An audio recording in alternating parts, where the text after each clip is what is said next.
Esa mujer antes no tenía paz. No tenía paz. Tenía tremenda angustia y dolor por la enfermedad que tenía y Jesús la cura. Jesús se compadece de la situación de la mujer y la cura.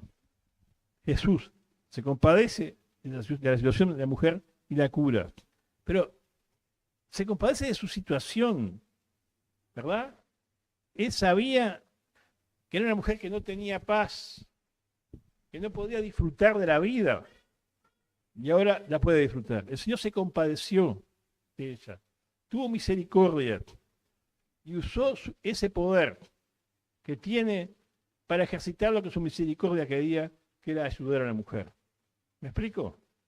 El todopoderoso Señor, que andaba en forma humilde, otra vez desarrollando su poder para servir a los demás. Otro servicio. Antes de entrar en el último, le voy a decir, nosotros, el hombre, ¿qué le da a Dios? A Cristo. ¿Qué le llevamos? Los pecados le llevamos, hermanos y amigos. A Cristo no vamos a comprarle cosas. Vamos a llevarle nuestras cargas para que Él las quite de nosotros. ¿Verdad? No compramos el don de Dios. No ofrendamos, no le damos dinero para comprar el don de Dios. Lo de Dios no se puede comprar con dinero. Por supuesto, cuando uno se convierte, quiere dar su vida entera al Cristo. Si realmente lo ama, quiere darle todo a Dios y también le da ofrendas. Pero no para ganar nada, sino porque ya Él nos dio. Lo que Dios nos da no se puede pagar con plata, ni con esfuerzo, ni con nada.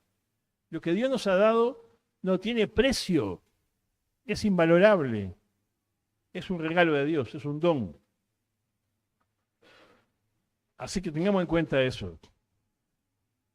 Y esa mujer hacía 12 años que estaba con el flujo de sangre, ¿verdad? 12 años. Y uno Jesús llega a la casa de esta chiquilina y uno puede entender que cuando esta chiquilina nació, la mujer le empezó la enfermedad. La chiquilina ahora tenía 12 años y estaba enferma. Y no sé si estaba muerta. Hay distintas opiniones de lo que estudia en la Biblia, ¿verdad? Porque Jesús, ¿qué dijo? No está muerta, está dormida. Y no es la misma expresión, no es el mismo caso que el caso de Lázaro, ¿verdad? No voy a entrar en detalles que al final no ayudan tanto, pero puede ser milagro de sanidad. A veces la persona puede estar en estado de coma profundo y parecer muerta. Para la gente que estaba allí estaba muerta. Jesús vino y Jesús es el que sabe, es el que sabe. Nuestro Creador sabe siempre, conoce nuestro cuerpo y sabe todo de nosotros. Y Él dijo, no está muerta, duerme. Y la gente se rió y todo, váyanse. Corrió a todos y se quedó con los familiares cercanos, con Pedro, Juan y Jacobo, que empezaban a ser los tres testigos privilegiados de muchas cosas que Jesús iba a hacer. Jesús se acerca a la chiquilina y no hace ningún apaviento, no hace ningún griterío. Le dice, niña, a ti te digo, levántate. ¿Y qué hizo la niña? De 12 años. Se levantó y empezó a caminar. Y la gente quedaba despavoridos, no podían creer. La niña caminaba allí, entre ellos, estaba viva, sana. Cristo, de nuevo, ejercita su poder, no para sí mismo, sino para servir a los demás. Porque el Hijo del Hombre no vino para ser servido, sino que vino para servir, para dar su vida en rescate por muchos. La grandeza no está en dar, no está en recibir, está en dar. No está en ser servido. El grande no es el que es servido, sino el que sirve. El Señor siempre nos sirve. Por supuesto que nosotros cuando lo veamos ahora, lo vamos a ver en gloria y nos vamos a postrar. Pero yo quiero decir a todos los que estamos acá, a sus hijos, a los creyentes, ¿ustedes no creen que el Señor nos está sirviendo? ¿Qué hace de la diestra del Padre Jesús? vive para interceder por nosotros. Nos justifica siempre. Cuando el enemigo se presenta, hago una digresión. Cuando el enemigo se presenta para acusarnos, así, Marcel tal cosa, Fabio, Roberto, Chilla, quien sea, ¿viste lo que hizo? Jesús dice, vi lo que hizo. Pero ese pecado fue cargado en mi cuenta. El Señor nos justifica. Los creyentes estamos justificados. Si tú quieres estar justificado, quieres estar libre de tus pecados, que no haya acusación para ti, que pase delante de Dios, tienes que creer en Cristo para que te salve. Pero si has creído, ¿de qué quiero decir? Que estás justificado. No hay acusación, no hay juicio para el creyente. Tampoco hay injusticia, porque el Señor llevó todos nuestros pecados y pagó lo que nosotros merecíamos. Y nosotros no le debemos nada a Dios, porque Cristo nos ha comprado con su sangre, ¿verdad? Estamos libres, estamos salvados. Y Jesús resucita a aquella mujer, a aquella chiquilina, y le dice, no desparramen esto, porque si desparraman esta noticia, claro, ¿qué iba a pasar? No iba a poder ni salir de la ciudad. Se le tiraba a todo el mundo arriba y él tenía un plan para hacer. Él tenía que morir por nosotros, pero cuando llegara la hora, no cuando el hombre quisiera. ¿Verdad? Él tenía cosas, un cronograma, como se decía antes, que ejecutar. Y lo iba a hacer según el plan de Dios.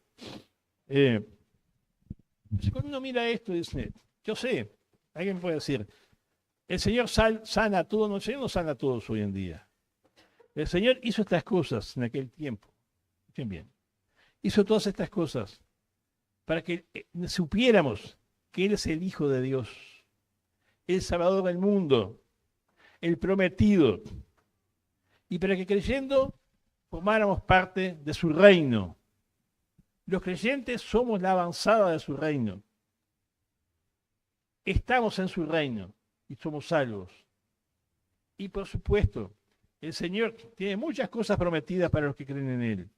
Cosas tremendas. El Señor ya nos perdona. Si nos vamos de este mundo, los creyentes vamos con Él, a estar cara a cara con Él, sin tener ningún cuestionamiento que nos vaya a hacer. Habremos sido más fieles, menos fieles.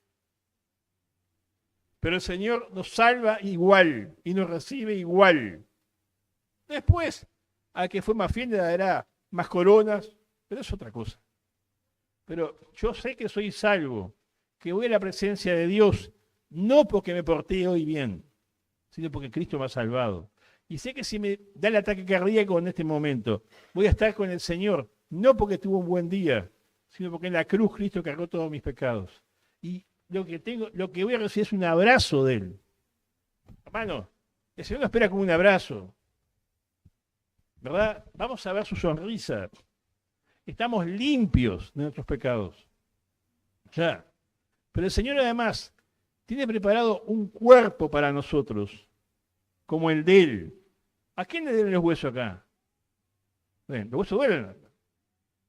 No, ¿no le duele el hueso? ¿Verdad? Cuando uno... Es una cosa increíble. Los huesos nos dicen, loco, estás veterano. No conozco a nadie veterano que no le duele. Los huesos te duelen, ¿verdad? El otro día estábamos con Timoteo Willoughby y me dijo, no puedo hacer este movimiento porque tengo un problema en el ciático. Y me contó, él es un hombre saludable, siempre es un hombre saludable y sano, pero ya está, tiene mi edad y como yo también le doy en el ciático. Y a él se ve que es más grave. ¿Pero por qué es eso? Porque son por los años, viejo, por los años. No puedes evitarlo. A veces hay gente, está bien hacer ejercicio toledano, yo lo hago. Pero hay gente que piensa que porque va a hacer ejercicio, va a ser eterno. Yo veo a algunos veteranos, no, hijo, no. Ya está. El cuerpo se deteriora. Y nosotros, los creyentes, no esperamos un prolongamiento de la vida. Esperamos una vida, un cuerpo como el de Él, porque tenemos vida eterna. ¿Ustedes lo creen a eso? Hoy no está Jonathan y por eso lo puedo decir. Lo hemos hablado con Jonathan. Él sabe, Dios sabe, lo entiende, que él va a correr. Claro que va a correr. Porque el Señor tiene un cuerpo perfecto para él. Si está él, no lo digo. Pero así tanta gente que no ve, hemos conocido hermanos ciegos. Ellos saben que Dios tiene ojos perfectos para ellos. Oídos para los que estamos medio sordos, perfectos. El Señor, eso es la realidad de Dios, la realidad de Dios es esa. El Señor resucitó. Y ese es el sello de que todo lo que ha prometido lo va a cumplir. Sin excepción, sin que falte nada. Y medio terminando ya les quiero decir. Dios tiene compasión de nosotros. Nunca te olvides de eso. Él se enoja si tú persistes en tu pecado. Por supuesto, como un buen padre, Dios es un buen padre. No se agrada de nuestros pecados. Pero cuando nosotros, por haber pecado, quedamos tirados en el piso, el Señor no nos patea. El hombre patea al que peca.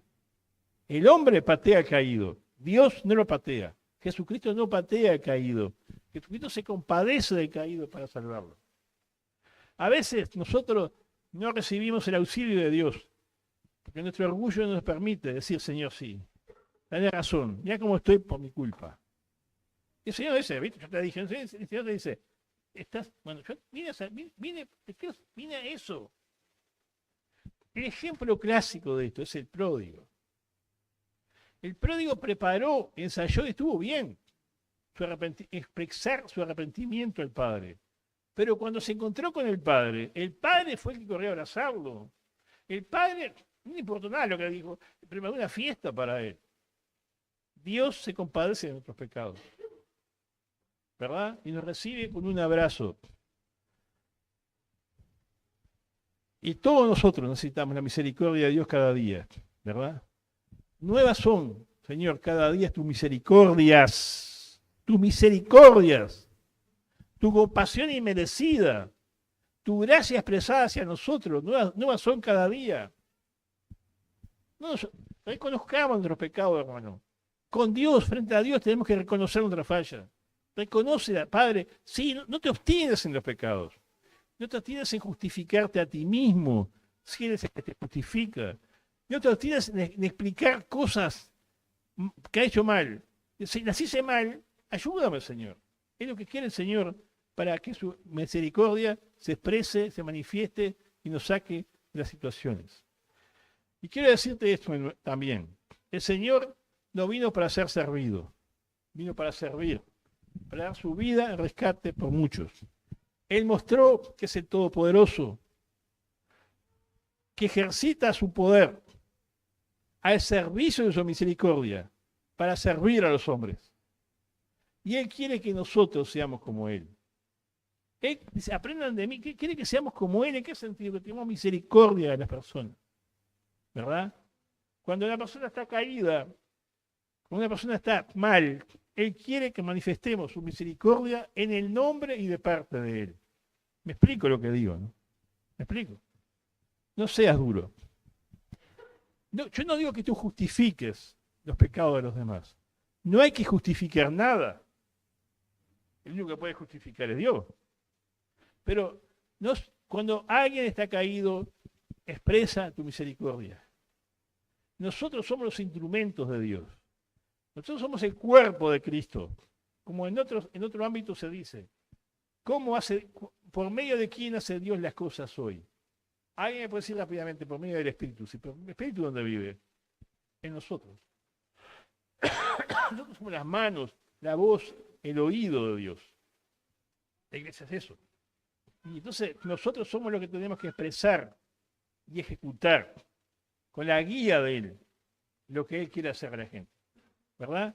Somos el oído para escuchar los lamentos. Somos los labios para expresar el consuelo. Somos las manos para hacer lo que hay que hacer. ¿Verdad? No seamos duros. Si el Señor cada día nos expresa su misericordia, nosotros también, a nosotros, esa misma misericordia tenemos que derramarla para los demás. Yo les invito a seguir leyendo este Evangelio, hermano. que está buenísimo. Este evangelio está realmente buenísimo, porque son hechos que nos muestran quién es y para qué vino el Señor. Si alguien no conoce a Cristo entre nosotros, si no tiene la seguridad de que Dios esté en su vida, le invito a que ahí donde está, le hable a Cristo y le diga eso, Señor, yo quiero conocerte. Díselo a Él. Yo te necesito. Quiero que te manifiestes en mi vida. Quiero experimentar esa gracia de que están hablando en mi vida. Quiero ser salvo. Díselo. El Señor escucha al que se acerca a Él. Que Dios bendiga su palabra.